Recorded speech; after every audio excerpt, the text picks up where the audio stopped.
ప్రత్యేకత. దేవునికి స్తోత్ర. హల్లెలూయా.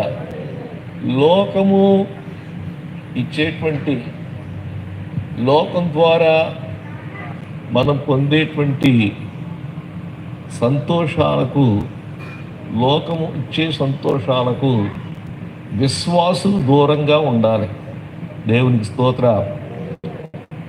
మరి మనకు దేంట్లో సంతోషం ఉంటుంది అమ్మా? లోకస్తులు ఎవరు, వాక్యుడు అంటాడు కదా, ఎవరుడా నీ యవన కాలమందు సంతోషపడు. అయితే వీటన్నిటిని బట్టి దేవుడు ఒక రోజున లెక్కలోనికి తెస్తాడనేటువంటి సంగతి జ్ఞాపకం చేసుకున్నాడు. కాబట్టి లోకంలో ఉండేటువంటి సంతోషం కాదు, కానీ దేవునిలో ఉండేటువంటి సంతోషం కావాలి. దేవునికి స్తోత్ర. లోకంలో ఉండేటువంటి సంతోషం పరిస్థితులపై ఆధారపడి ఉంటుంది. దేవునిలో ఉండేటువంటి సంతోషం పరిస్థితులపై ఆధారపడి ఉండదు. దేవునికి స్తోత్రం కలుగును గాక. పరిస్థితులపై ఆధారపడి ఉండదు.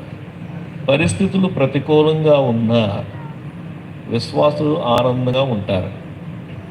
హబక్కు భక్తుడు అంటాడు కదా, ఏమంటాడు? ద్రాక్ష చెట్లు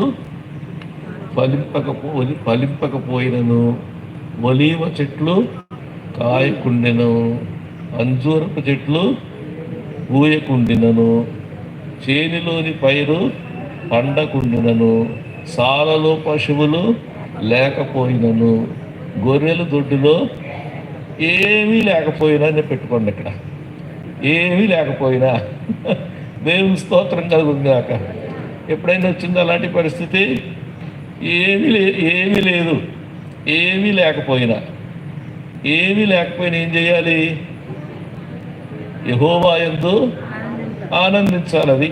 ఇది మన యొక్క తీర్మానం కావాలి. ఎవరికి వారే చేసుకునేటువంటి తీర్మానం కావాలి. ప్రభువా, ఏమీ లేకపోయినా పర్లేదు, కానీ నువ్వు ఉన్నావుగా, అదే నాకు ఆనందం అని చెప్పుకోవాలన్నమాట. దేవునికి స్తోత్ర. హల్లెలూయా. సర్లేండి, ఇది మొదటి మాట చెప్తున్నాను. నాజీరు వ్రతం చేయబడినటువంటి వాడు దేనికి దూరంగా ఉండాలి? లోక సంబంధమైనటువంటి సంతోషాలకు దూరంగా ఉండాలి. దేవునికి స్తోత్ర. ఈ చిన్నపిల్లలకు చాలా కష్టమండి ఇది. మేము చిన్నప్పుడు కర్నూలులో ఉండేవాళ్ళం.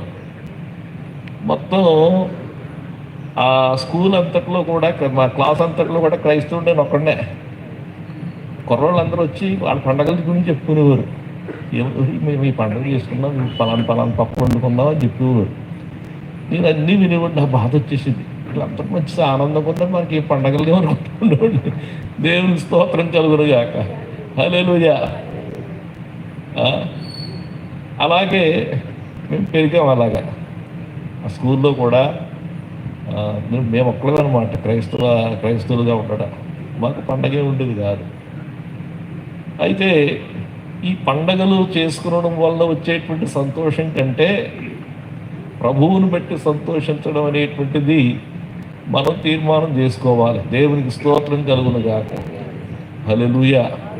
చాలాసార్లు క్రిస్మస్ పండుగ వచ్చిందంటే మనోళ్ళందరూ మహా ఆనందంగా ఉంటారు కదా. క్రిస్మస్ ఆనందాలని చెప్పేసి హడావిడి చేస్తారు. క్రిస్మస్లోనే ఇంటి ఆనందం, మిగతా రోజులు ఉందా? మిగతా రోజులన్నీ ఇడితే కూర్చుంటారా ఏంటి? దేవునికి స్తోత్రం కలుగును గాక. హల్లెలూయా. కాబట్టి బలం కావాలంటే ప్రత్యేకత. ఏం కావాలి? బలం కావాలంటే ప్రత్యేకత. దేవునికి స్తోత్రం కలుగును గాక. సంసోను, నీ బలం ఎక్కడుంది? సంసోను బలం ఎక్కడుందంటే సంసోను యొక్క ప్రత్యేకతలో ఉంది. సంసోను నాజీరు వ్రతం చేయబడినటువంటి వాడు. నాజీరు వ్రతం చేయబడ్డాడంటే అర్థం ఏంటంటే దేవుని కొరకు ప్రత్యేకింపబడినటువంటి వాడు. ద్రాక్షారసానికి దూరంగా ఉండాలి. ద్రాక్షారసానికి దూరంగా, లోక సంబంధమైనటువంటి సంతోషాలకు దూరంగా ఉండాలి. రెండోది ఏంటి? శవమును ముట్టుకోకూడదంట. శవమును ముట్టుకోవడం అంటే మరణం అనేటువంటిది ఎందుకు వచ్చింది? మీకు అందరూ తెలుసు కదా ఎందుకు వచ్చింది.